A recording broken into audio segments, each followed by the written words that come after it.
Hello guys, আমি মনামি আর তোমরা দেখছো মনামিস ক্রিয়েশন। জানি আমায় দেখতে অনেকটা অদ্ভুত লাগছে, কিন্তু আমি সবে ঘুম থেকে উঠেছি আর আজকে দিনটা হচ্ছে জন্মাষ্টমী। সো বাকি ব্লগটা তোমাদের সাথে কন্টিনিউ করবো, সো তোমরা দেখতে থাকো। প্রথমেই আমি স্নান সেরে আমার ছোট্ট গোপুসোনাকে আর রাধাকে ঘুম থেকে তুলে যেখানে পুজো হবে সে জায়গাটা একটু সাজিয়ে নিয়েছিলাম। এখানেই আমার রাধা, গোপুসোনা আর নারায়ণ ঠাকুর বসবেন, তো তাই জন্য একটু সুন্দর করে সাজিয়ে নিয়েছিলাম। এরপর আস্তে আস্তে যা ভোগে রান্না হবে সেগুলো স্টার্ট করে দিয়েছিলাম।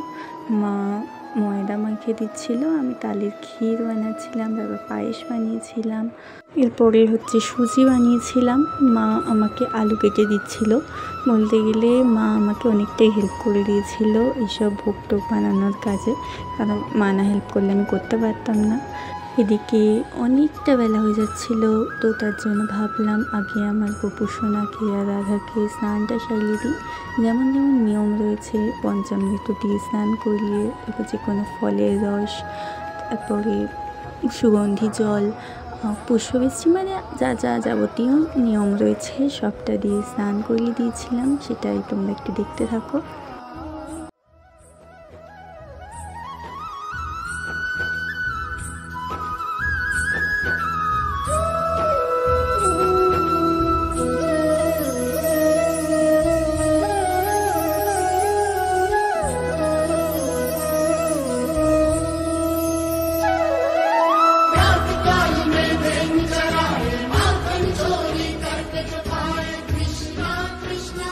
সব কিছু কমপ্লিট হওয়ার পরে আমি আমার গোপুসোনাকে রাধাকে সুন্দর করে সাজিয়ে দিয়েছিলাম।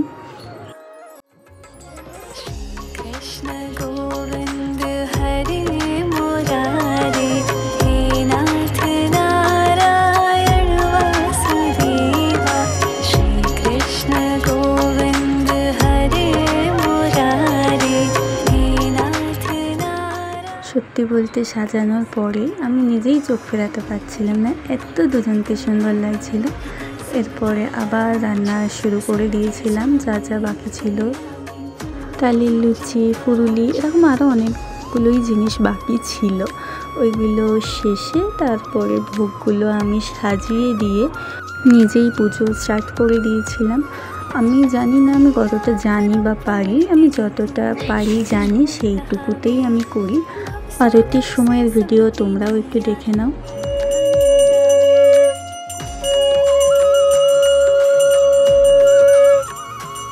আমি এখানে শর্ট নিচ্ছিলাম, তখন এ বলছে আমাকেও একটু ভিডিওতে নিয়ে, একা ভিডিও করে যাচ্ছিস, তাই জন্য একেও একটু ভিডিওতে নিলাম।